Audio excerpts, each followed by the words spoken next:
Hi, I'm Jess. And I'm Liz. And this is H, That's Dark. Let's get into it.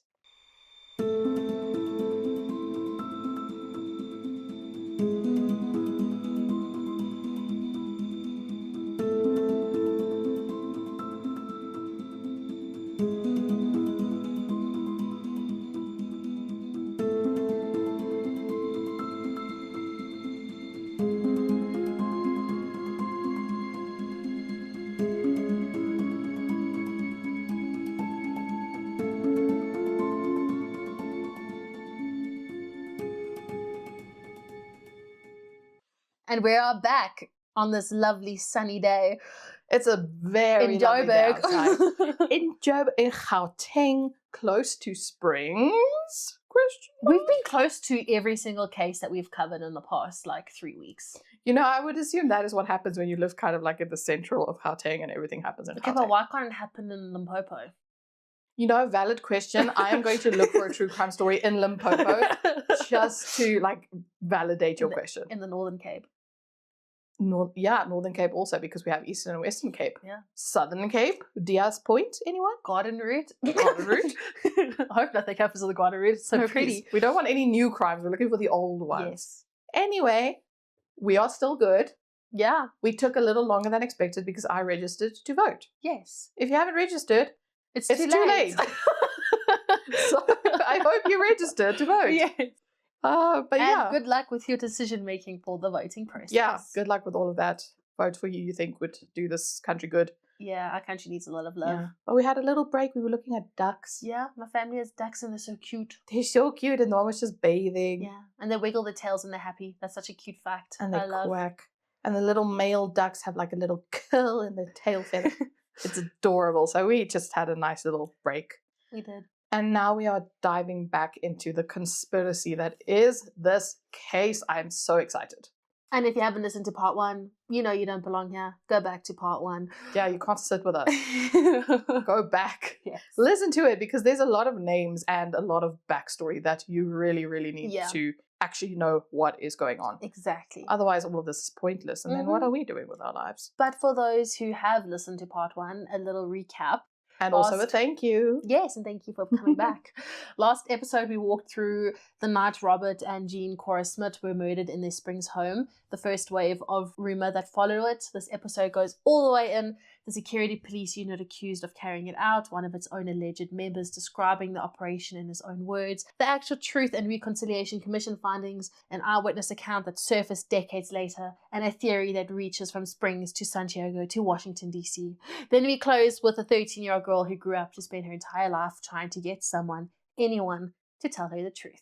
Oh my goodness, it is already gripping. I am ready. Also, Santiago is such a fun word. It is, it really is. Santiago.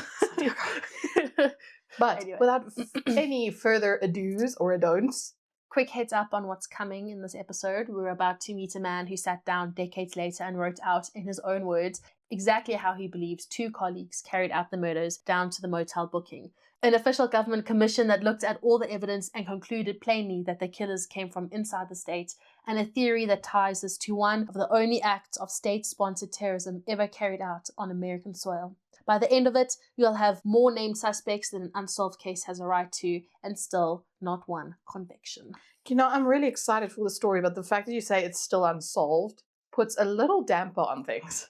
Because I wanted to. You know, as much as I don't like unsolved murders or just cases in general, I like it in the sense that I can look at all the theories and be like, okay, but this one makes sense and that one makes sense, and think about it. I feel like the unsolved ones stick with you a lot more than the solved ones. They do. If there's one question in life that I would like to have answered, it is who killed John Benet Ramsey, and also the case of Casey Anthony. She is guilty as hell, and her father is too. But, you know, those are just things that we are left wondering. So, hey, hopefully one day in the afterlife, we will know. I don't know who those people are. Girl, you have a true crime podcast. You know what? In your defense, we only cover South African stories. But read up on those. I'll send you the links. Thank you. Very, very heartbreaking things. Also, a conspiracy theory that Katy Perry is actually John Benet Ramsey. What the hell? It's the weirdest thing. But we are getting so off topic, and by we, I mean me. So please, Jess, take us into this abyss of unsolvedness. Was that too dramatic? Yes. I digress. Okay.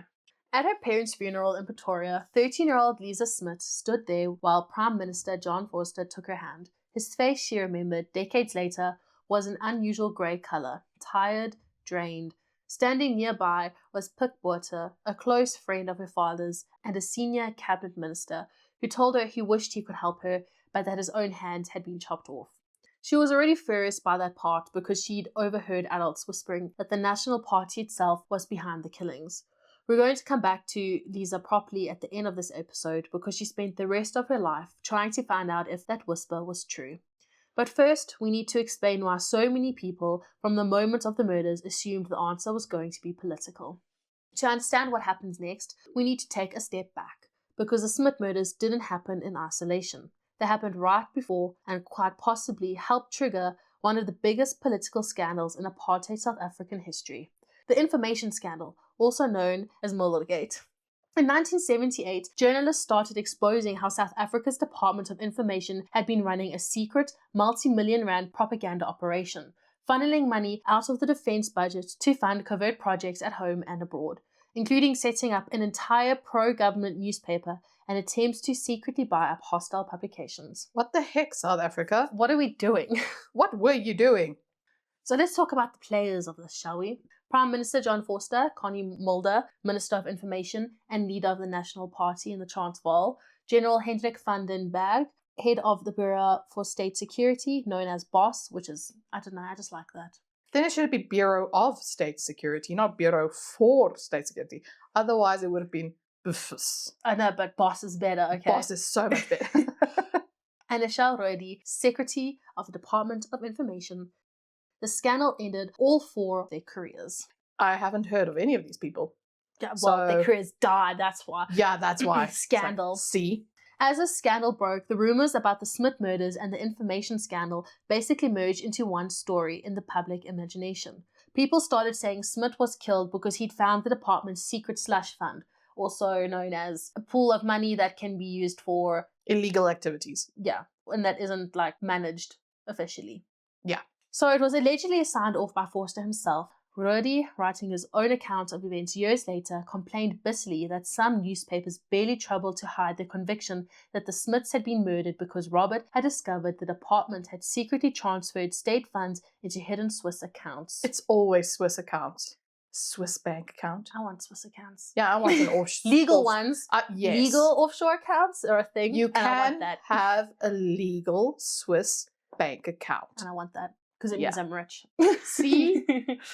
He went further, claiming that at the Pretoria High School his own children attended, other students were whispering that General van den Berg had personally instructed Boss to kill Smit once he found out about the money. Now, whether that exact version is true or not, the damage was already done. Because right in the middle of the biggest financial corruption scandal the National Party government had ever faced, here was a rising star in that same party, lying dead in his kitchen next to two words nobody could explain. Just to recap, the words were Rau Tem. They always said Rautum, Rautem, which we don't know what it means. No one knows what it means. It's an unsolved case. It is. Okay, just to, I don't know if I made it clear about what the information scandal was. So I thought I'd just give a overview. Oh yeah, of it. sure, please. So the information scandal was a massive political corruption and propaganda crisis in the 1970s involving the apartheid government. State officials covertly diverted over $70 million from the defense budget into a secret slush fund to finance global and local pro-apartheid propaganda. So that's So the people in power wanted to stay in power and continue to oppress. Yeah. So they're like the black people. Propaganda.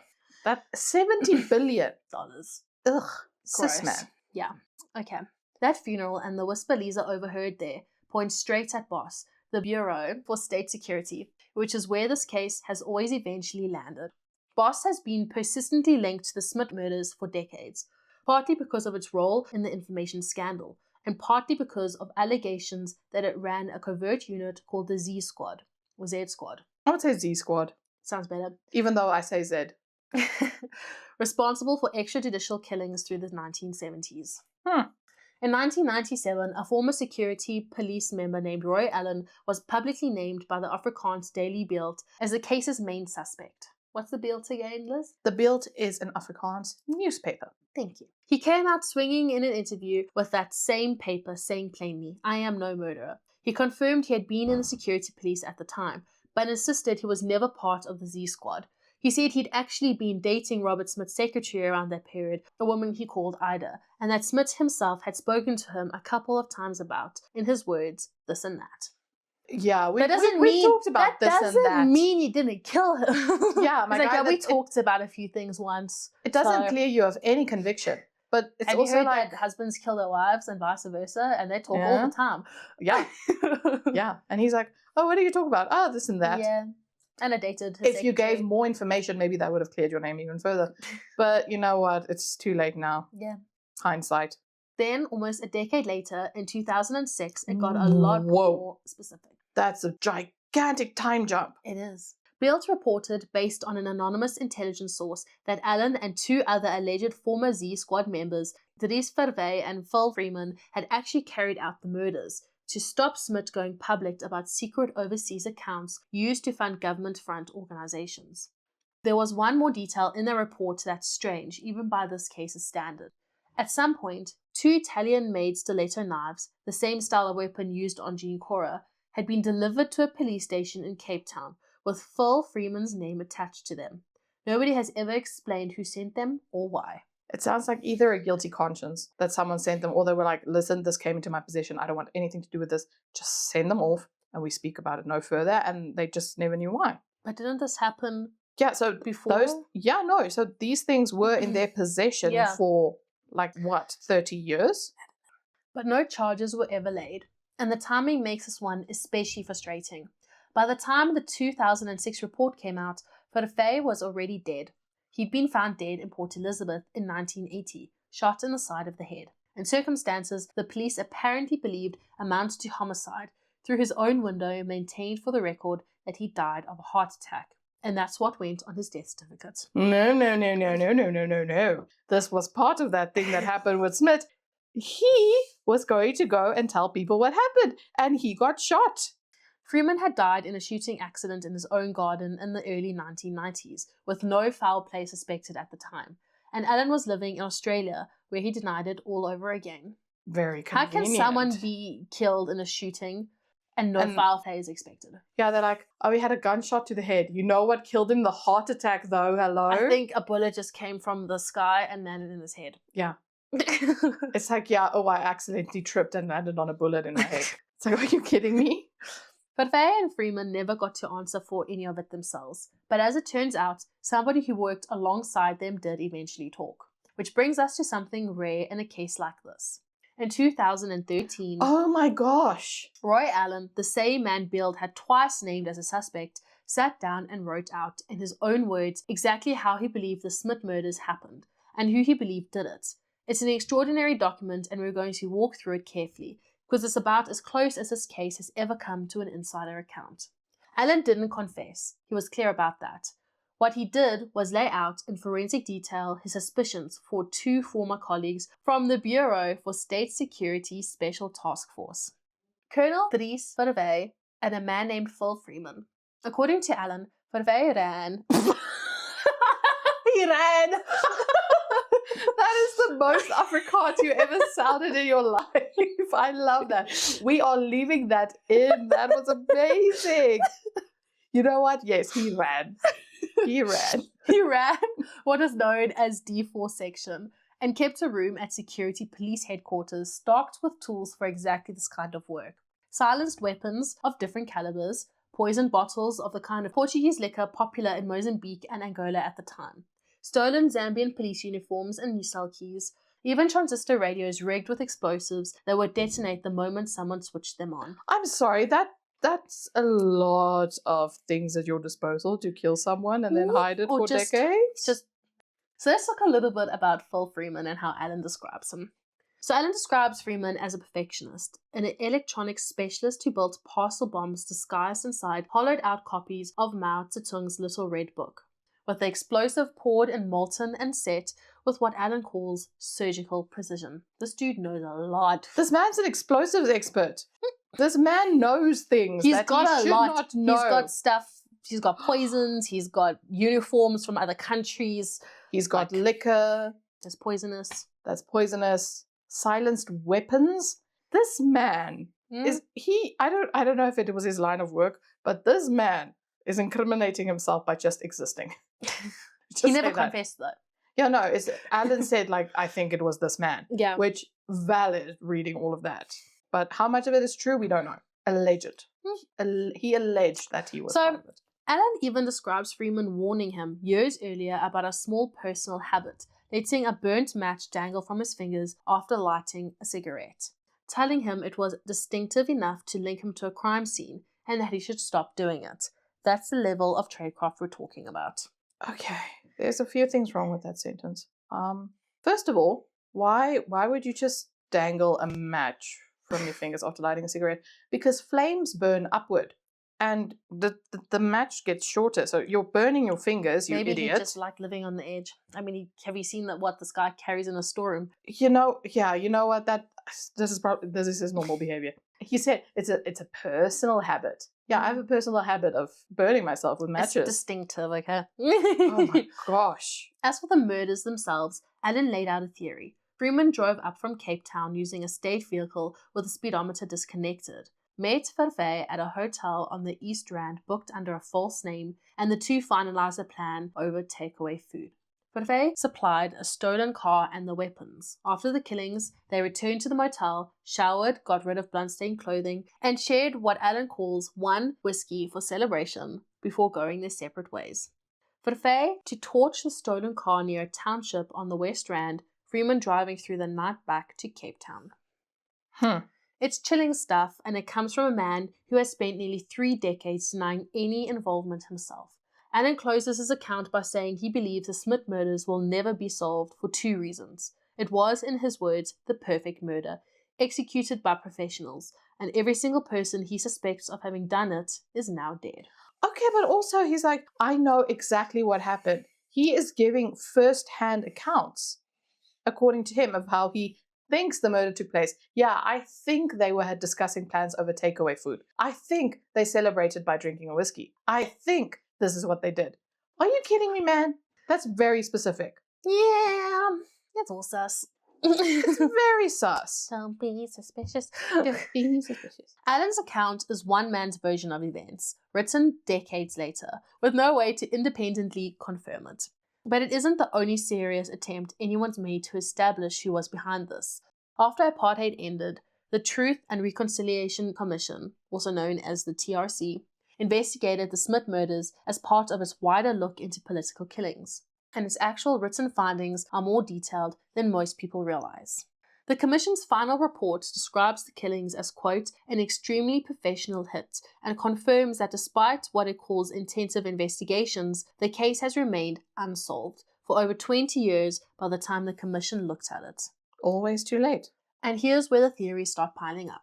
The TRC report lists 3 separate possible motives it had received evidence on. That Smit had uncovered massive corruption involving extremely high-level government sources, that he was in possession of information relating to South Africa's nuclear weapons program, or that it related to South Africa's sanctions-busting activities, which Smit himself had reportedly been involved in through his work at Santam International. I'm sorry, we have a nuclear weapons program? It was that time of the world where everyone was worried about nuclear stuff.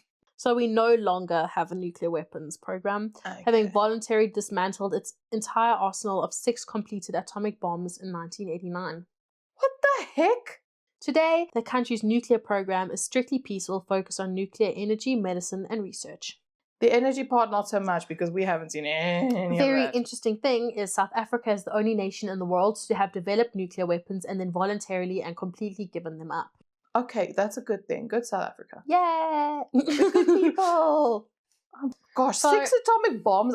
That shocked me more than anything. Okay, gosh. 3 theories, 1 commission.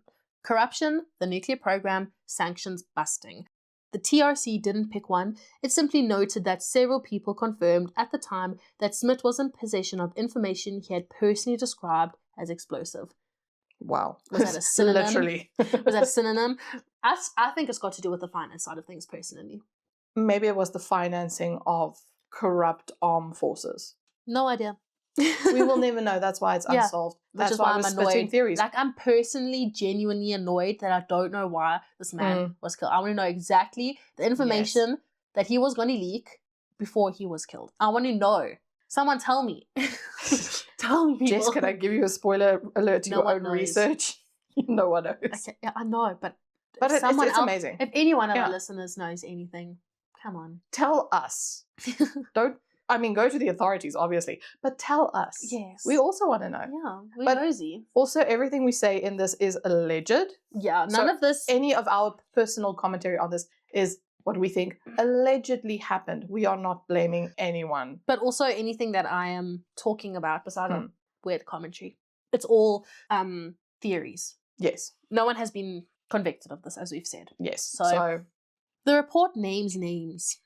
It states that particular suspicion fell on alleged former members of Boss's Z Squad and the police special task team, and that 3 names in particular kept coming up: Dries Vervey, a man named Jack Witterson, and Roy Allen. The report notes that Witterson and Allen were both independently identified by 2 separate sources as having been in the area at the time of the killings, and that both men were named in a later government inquiry, the 1992 Stain report, as connected to what was called Third Force activity. There's so many people in this.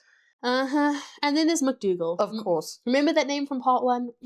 Yes. The TRC report states plainly that McDougal was the code name of a former Z Squad operative and identifies him as Phil Freeman, the same man Roy Allen names in his own account. The same report notes Freeman had also been named as possible suspect in a separate political killing, that of academic Rick Turner. Okay, so if so many people are saying Phil Freeman did it, maybe there's something to that. Then maybe we should take them seriously and be like, huh. But I think you said Phil Freeman was dead by the time that this was launched, this investigation in 2006, 2013? Yeah. Okay. The commission went further still. It states that the original police investigation run by the East Rand Murder and Robbery Squad may itself have been directed toward covering up security force involvement, and it points out that the same investigating officer later played a role in covering up a separate killing, the assassination of a Renamo official, as part of a joint police and military committee that recommended silencing witnesses to protect a covert operation. What the heck is Renamo? Also, why are there so many political killings in South Africa, and why did I not know about them all? You know, I think as a nation we can collectively agree that, yes, why were there so many political killings and why did we not know? Yes, South Africans are sneaky people. Yeah. Like, South Africans are flipping smart. I'm just going to say it. Like, we are genuinely smart and also not for the right reasons. We're great at adapting. I want to say that. Yeah. Like, just a very stupid example. Have you ever watched a movie where some cyber person or something has taken out the robots and there's no traffic lights or robots and no one can drive and everyone's stuck in traffic? Oh, okay, wait. We need to clarify for our international listeners. When we say robots, we don't mean robots. We mean traffic lights. We mean traffic lights. We call traffic lights robots. Yeah. Okay. I was also very confused for a moment there. I said traffic lights. You did? That's when I was like, oh, those kinds of robots. Okay. Anyway, and then they can't drive and they can't do anything. Everyone's just stuck. And then you get South Africans. Our robots or traffic lights go out all the time. Cables are stolen, load shedding. Or they're just constantly not working. Yeah. And we know how to use them without, we know how to drive without. Yeah, it's like a 4-way stop. Some people don't know. Some people just drive over them. But I'm just saying, we adapt. It's like, it's a very stupid example, but we know how to adapt and we use our brain to do stuff. We don't rely on our government because the government isn't here for us. So yeah, government, hello. Elections, hello. Elections, go vote, people. But also, we completely adapt. This report, I don't know what report we were talking about anymore because we started talking about nonsense. We never said what is Renamo. Is it a country? Of a Renamo official. So that's the report we're talking about. We just started talking about random stuff. Yeah. It's a Mozambican political party and militant group. Okay. So it stands for Resistência Nacional Mozambicana. I don't know how to say the C with the ka-chink. The party was founded with the active sponsorship of the Rhodesian Central Intelligence. Interesting. Founded in 1976. Anyway. So this report is careful to say no evidence exists tying that specific officer to wrongdoing in the Smit case itself, but his record elsewhere is noted. Perhaps most disturbing of all, the report confirms that when Lisa Smit began her own investigation and made her submission to the commission, decades after the murders, she received death threats and faced what the reports describe as possible attempts on her life. Oh my gosh. So Lisa Smit is The their daughter. Yeah. She was 13 when they were murdered? Yeah, they were still in school. Yeah. The commissioner concluded that tendency alone suggested a contemporary interest in ensuring the facts stay hidden, pointing to a political agenda, or at least one in which powerful, possibly financial interests remain invested. What the TRC couldn't do. The commission couldn't grant amnesty to anyone who came forward with a full, truthful account of a politically motivated crime. Nobody ever applied for amnesty over the Smit murders, which means nobody has ever had to explain under oath exactly what happened in that house. So that's why all of these are also very, you can't prove it. pin on anyone. Yeah. Gosh. The final conclusion was blunt. The Attorney General's own investigation confirmed a politically motivated killing involving the security forces. I'm just shocked by the fact that when Lisa Smit decided she was going to go into this and investigate this, she was threatened. Yeah. It's like, okay, first of all, what if she didn't uncover the truth really, but now you as a political person Clearly or people someone, still know something if when she was diving into it that she got death threats. that she was threatened, then it's obviously, it would kind of motivate me more because I'm like, oh, so what are you hiding? There is something that you're hiding, yeah. Yeah, you are hiding something that's much bigger than I thought, so thank you for the threatening thing, but there's a lot of stuff that we don't know. Actually. Like, there's a lot of underground networks that are going on that we have no idea. And you wouldn't just suspect it of South Africa, but... No.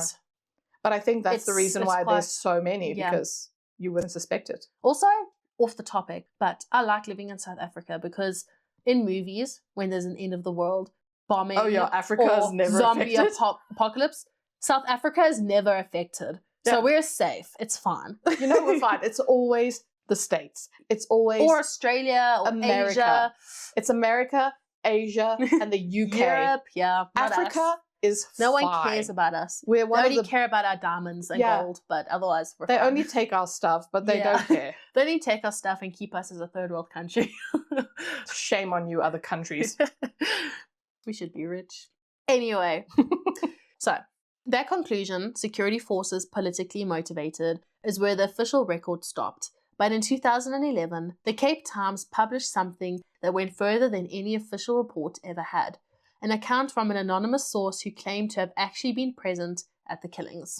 Ooh. According to that source, 5 people were involved. They were flown in the week before the murders and flown out again the same night it happened. The source claimed to have personally driven 2 of them to Lanseria Airport afterwards, while the other 3 stood watch around the property. Gosh, I forget Lanseria Airport is actually that old. Yeah. The source described the group as including a Cuban exile that source referred to only as Virgilio Paz. I apologize for my pronunciation. It's also a fancy name. Yeah. A man from the United States. A third man who appeared to be Mexican, and a 4th person identified only as McDougal, the same code name from the diary entry and the TRC report. Who is McDougal? It's an inside name. No, but they keep referring to him, and it's like, well, but obviously it must belong to a person. It has to be a specific person's code name. Yeah. According to this account, Jean Cora was standing at the telephone table when the man described as Mexican shot her. The man from the United States, meanwhile, waited for Robert after the group had removed the light bulbs above the front stoop so that Robert wouldn't be able to see his own shooter, silhouetted instead against light coming from in front of him. Also, sorry, a stoop for anyone? Yes, of course. Yeah, I was thinking about that. So a stoop is a front porch. Yeah. But you call it a stoop. Yeah. And it's fun to say stoop. The source said they'd stood on the stoop themselves and watched Smit get dragged from where he fell along the passage and around a corner. Ugh. This account comes from a single anonymous source decades after the fact and has never been independently verified or tested in court. We're including it because it's part of the public record and because it lines up in striking ways with a much older theory we're about to get into. Ooh, more theories. There are so many theories about what happened. Okay, so this is a lost theory. Because the name Virgilio Paz isn't new. It first surfaces way back in February 1980, when an American newspaper in Wilmington, Delaware, ran an investigation by journalist Joe Trento, connecting the Smit murders to something almost nobody in South Africa had ever even heard of at the time. Operation Condor. a campaign of assassinations carried out across multiple continents by right-wing Latin American intelligence services, most infamously Chile's DINA under General Pinochet. So DINA, I'm not going to try and pronounce it, but it was... Ooh, I want to. I'm just going to say what it was and then you can. Okay. It was the brutal secret police force of Chile during the dictatorship of General Augusto Pinochet. Oh, DINA. Dirección de Inteligencia Nacional. There we go. So, the National Intelligence Direction. Oh, fancy. How do you know what that is? Because it's right there. You know, there's only so many things that Dirección and Nacional and Inteligencia can mean. Shut up. Anyway, Trento sources described a mid-1970s arrangement when the CIA had actually helped introduce operatives from South Africa's BOSS and Chile's DINA to leaders of the Cuban nationalist movement, an anti-Castro exile network based out of Miami and Union City, New Jersey. That is so many political everything's involved. Words at once, like anti-Castro exile, like Fidel Castro. Oh my god, this is going deeper than I thought it would. I feel dumb. That network went on to supply the shooters for a string of Condor-era assassinations, including the September 1976 car bombing in Washington, D.C. that killed Chilean exile Orlando Letelier and American activist Ronnie Moffat. One of the only acts of state-sponsored terrorism ever carried out on American soil by a foreign government. This goes way deeper than I thought it would. Yeah. And according to Trento's reporting, that same network was responsible for killing, in his words, a South African economist and his wife, on the orders of BOSS officials who did not want Smit releasing details of who South Africa's information ministry had been paying off overseas. Oh my gosh, it's like the dots are like connecting, but the not dots at the same time are just blank spaces. Like the blank spaces are connecting themselves, but we don't have anything to put in there. So Operation Condor was a coordinated 1970s and 80s campaign in which South American military dictatorships, mainly Chile, Argentina, and Uruguay, tracked down and assassinated political opponents across borders, often with American intelligence, knowledge, or assistance. It's always the Americans, isn't it? I don't understand how America can just be like, you know what, I don't like your government or your president, so we're just going to kill him or kidnap him because we just have authority over all the countries in the world. And then they like to say, oh, our election, there was interference by the Chinese and the Russians. It's like, well, yeah, because you're paying them. I don't know, allegedly. Let's just not get into all of that. Gosh, Americans. Yeah. Trento's sources went further, claiming Smit, during his years at the IMF, had lobbied the World Bank to loan money to South Africa, and that friends had asked him why a loan was even necessary when more than $70 million was already sitting in American bank accounts under South Africa's name. Gosh. According to those same CIA and State Department sources, Smit had discovered the names of more than 20 American politicians, senators, right-wing journalists, and publishers among them, who had allegedly received payoffs connected to South Africa and the Pinochet regime in Chile, both governments sharing a strong interest in keeping those names secret. This is... When you said conspiracy theory, I was not thinking it'd be this. You wouldn't think it's a worldwide conspiracy theory. No, this is so much older and so much more complicated. I know a lot of this is difficult to believe, but here is where it gets even more difficult to believe. That is the understatement of the world. The understatement of the century. And yeah, stop making this go crazy. I'm sorry. This is giving me an existential crisis. Why do you think I dived into this and I'm like, what is happening? What is happening? This is worse than the taboo based thing. Trento's sources claimed the same handgun used in a failed October 1975 assassination attempt on exiled Chilean politician Bernardo Leighton and his wife Anna on a street in Rome had also been used to shoot Jean Cora Smit 2 years later in Springs. The bullets recovered from Jean Cora's body were said to match those pulled from the Leightons, who both survived the attack, though Anna never fully recovered. Who would recover from an assassination attempt? Yeah. The suspected trigger man in both cases was that same Cuban nationalist movement operative, Virgilio Paz. Paz and Chilean-American DINA operative named Michael Townley had been active across Europe and the Americas through the mid-1970s, carrying out or facilitating a whole string of Condor-linked killings. This is weird. And this is exactly where Mark Benza comes roaring back into the story. I forgot about Benza. Some reporting at the time speculated that Benza was actually Michael Townley, operating under a false identity, and the timing of his arrival and exit lined up a little too well with the murders. So Benza was Townley, but Benza was also suspected to be McDougal. Yes. Okay, who was who? Michael Townley, an American-raised Dean operative, later convicted in the Letelier bombing. Virgilio Paz, Cuban nationalist movement enforcer based in New Jersey. Both men have been linked with varying degrees of evidence to the Smit case. Oh my gosh. Okay. That doesn't clear anything up. Thank you for the clarification, but that doesn't clear. I'm sorry, none of this is clear though. Nothing is making sense right now.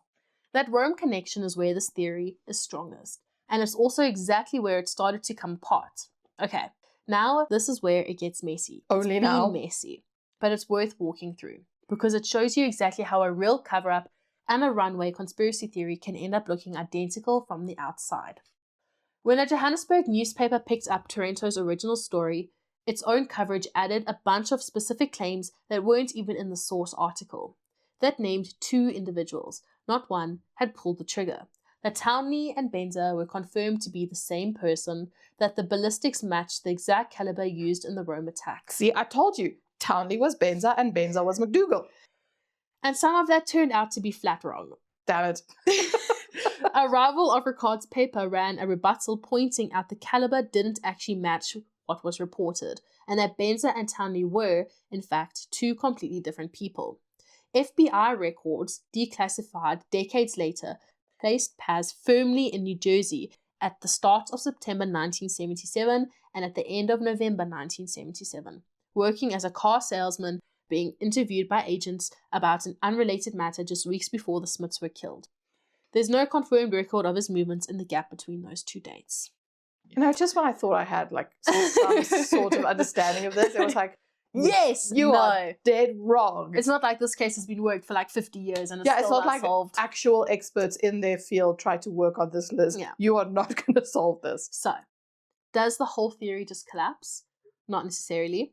Researchers who've gone back through this point out that even if a couple of individuals got misidentified along the way, the bigger claim that South African security services were in direct contact with the exact same CIA-facilitated network responsible for killing Letelier in Washington. Letelier, I'm sorry. That's in right. Washington has never been properly investigated.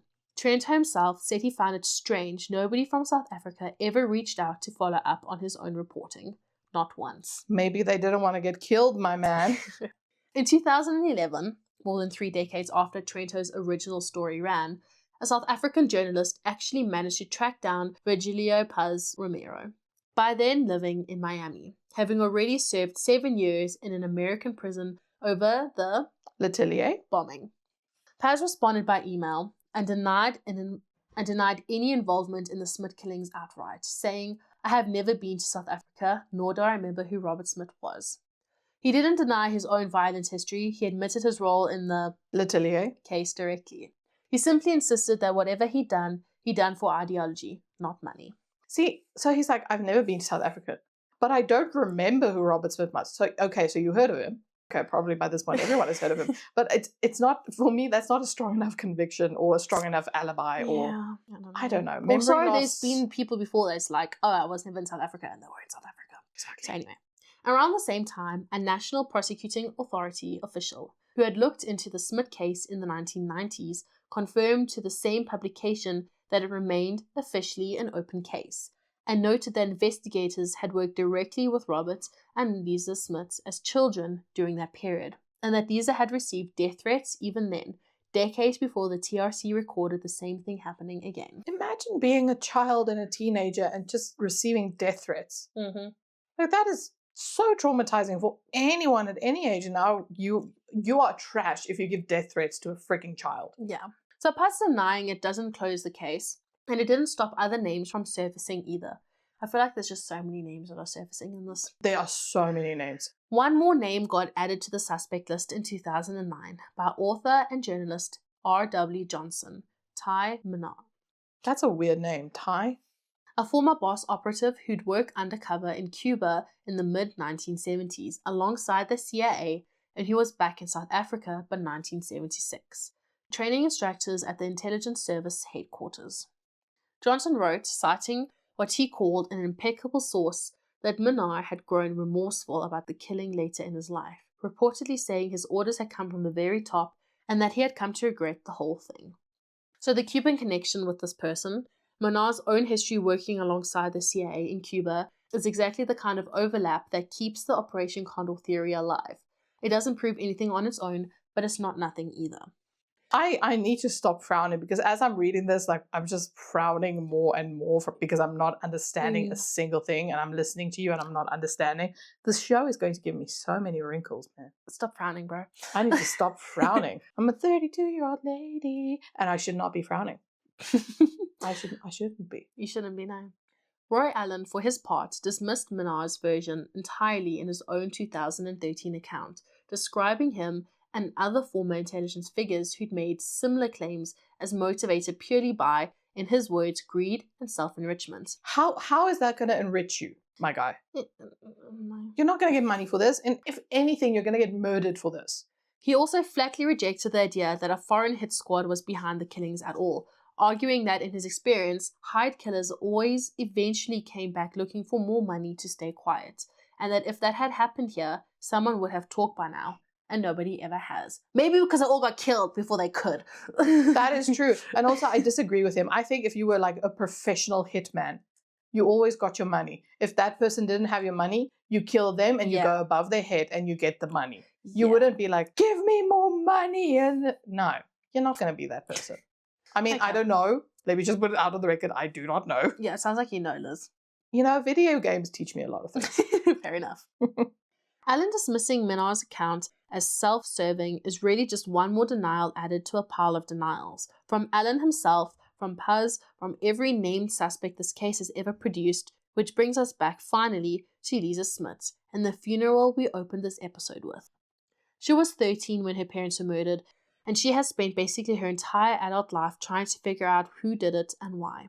She gathered evidence for the Truth and Reconciliation Commission herself. She tracked down former ministers, intelligence figures, and by her own account, some outright con men. All in the hope that someone, somewhere, would finally just tell her the truth. Puk Botha later told journalists that Lisa had misunderstood what he'd said to her at the funeral. She has always maintained she didn't. Oh. Years later, with TRC's full knowledge, she went to Botha's home for what was supposed to be a 20-minute conversation and stayed for 2 hours. Botha, by then in his 80s, later told a reporter directly that no sufficient evidence was ever found to trace the murderers, and that he was inclined to think it was at least possible Smit had been killed to stop him revealing an overseas slush fund he'd stumbled onto. In a 2018 book, written by Raquel Lewis, Lisa laid out her own conclusion plainly. That Forster wanted her father silenced, and that Van den Berg, the head of BOSS, only ever knew one way to guarantee that kind of silence. She was never a police officer or a forensic investigator. She was a grieving teenager who grew into a woman who simply refused to let this go, in a country that, for a very long time, seemed to want badly for her to. All of that digging, decades of it, is what the case actually stands on today. As of the most recent reporting on this case, the police docket is still largely hidden from public view. The investigation was formally reopened back in 1996 after a new informant came forward, and has technically remained open in the years since. But nobody has ever been charged. Puk Botha himself once called it one of the most haunting criminal mysteries in the country's history. And honestly, that description still holds up. Every theory we've walked through across these episodes, the currency racket, the Mulder Gate slush fund, the nuclear program, sanctions busting, the Z Squad, the Cuban exile hit team, they all point in slightly different directions, but they all land on the same basic shape. Someone with serious institutional power wanted Robert Smit stopped, and they had exactly the resources and connections needed to make sure it happened cleanly and stayed unsolved. This is so crazy. And as you're saying this, I'm just picturing this literally one person, just one man, that controls the entire world, that controls all politicians, that control all political parties, that control all the banks. And I imagining him sitting somewhere in his underground lair He's bald, he's wearing an eye patch, he's wearing leather gloves, and he is stroking a cat while watching multiple monitors and just laughing and being like, that's what I'm seeing in my head. I don't think it's one person who runs the world. I think it's a No, few. obvious. No, there's a couple. There's like I want to know what they know. That's all I want. I won't tell anyone. I just want to know. We'll go into the initiation with that big owl statue and that thing that I told you about at one point. But we'll go into that at some point, but not in the podcast because it's not South African. But if you want us to, just tell us. We will cover South African cases at some point. Yeah. If they get requested or anything that's interesting that people are like, what happened here? Yeah. So, but for now we just keeping it South African because we have a lot of stuff that has not been discussed and people don't know about. Exactly. Have you heard this episode and the previous one? Did you know any of this? No. It's crazy. Anyway. Gosh. So this case is still open. It's properly open. There are no arrests, no trial, and a docket the South African public still isn't allowed to see. If you're keeping score, that's nearly 50 years. 3 named suspects who are all dead, an official government commission that concluded the killers came from inside the state, and not one single conviction. Release the dockets. We want to end this one back where it started, with the actual people, not the theories. Robert Smit was, by every account, exactly the kind of person you'd want going into politics. Genuine expertise, genuine ambition to fix things, and a level of honesty that, it turns out, made him dangerous to exactly the wrong people. He never got to find out if he'd have made finance minister. He never got to stand up in parliament and say whatever it was he told his brother he was planning to say. Jean Cora is still, even now, almost always introduced as an afterthought. His wife in a case that's overwhelmingly framed around what husband supposedly knew. But she was the one alone in that house. She was the one who made the phone call that, looking back, might have been the exact moment the killers were waiting for. She was stabbed 14 times after she was already gone, which says something pretty ugly about how little the people who did this actually thought of her as a person. And that's worth naming plainly rather than glossing over. And somewhere in the middle of all this, a 13-year-old girl at a funeral watching grown men who clearly knew more than what they were saying and deciding right then that she wasn't just going to accept that. Decades later, when she finally did try to get answers, someone threatened her life for asking. Almost 50 years on, nobody's ever really answered her. That is very sad and very tragic that was her life. Mm-hmm. And there's still no answers. It revolved around solving her parents' murder, and she got threatened for it, and she never got the closure she deserves. People do know what happened here. No one knows. Someone knows something. There's people that know. There's people that have records of this, because obviously these things don't just happen and no one keeps a record of it. But I assume that her brother, which was also Robert Smit, or is also Robert Smit, we do not know if they are still alive. Mm. But I assume he took the threats seriously and decided he just didn't want any part of this and went on to live his life. Yeah. I don't know. There's not much about her brother, but I just hope that they both have better lives and that they find closure some way. And that somehow even just for themselves, that they find out the reasons. Like, I know everyone wants to know what happened, but they deserve to know what happened to their family. So the conviction that they believe in is strong enough to give them peace. To give them peace and to end this for them. Oh, gosh. But that's us for today. If this one stuck with you, which is going to stick with me now, because I'm going to do a heck of a lot more research on this, especially with the Cuban angle and all of that. Like, if this was interesting to you, like, let us know, leave comments, subscribe, like, share, do all of the things that you usually do on social media, and let your friends know about this, because this was genuinely interesting. Thank you. Yeah, you're welcome. Because I hope it made sense to you all. For me, it did. I mean, there's a lot of conflicting theories that you have to sit with and think about, and a lot of names, but I think this is just an absolute mishmash of the weirdest stuff that could have happened. And it happened in Springs. Yeah. The most unassuming town. And just South Africa, the most unassuming country. Yeah, you wouldn't think these things actually happen. We're a tiny country. We're literally the size of an American state. I think every week we surprise ourselves just by the nonsense that actually goes on here. Mm-hmm. But yes, please send us your emails if you want to tell us something, if you know of something, if you want to just say hi. Yeah, please do. Communicate with us. And you can find us on all the social media platforms and on all podcast platforms. But as always, we will say stay safe and stay skeptical. And please just don't do any of this. This was a Just rough one. don't. Just don't. Like, Don't get involved in. don't ask too many questions. Just play it safe. People who ask questions in this case seem to disappear. So just don't. Just, you know what? Just live your life. Yeah, live your best life. Just live your life. And enjoy a snack. Enjoy a snack. You know Yeah. what? There's good snacks out there. Yeah. The sun is shining. There's cute animals out there in the world. You know, just It's not that deep. yeah. I want to say that, but it is.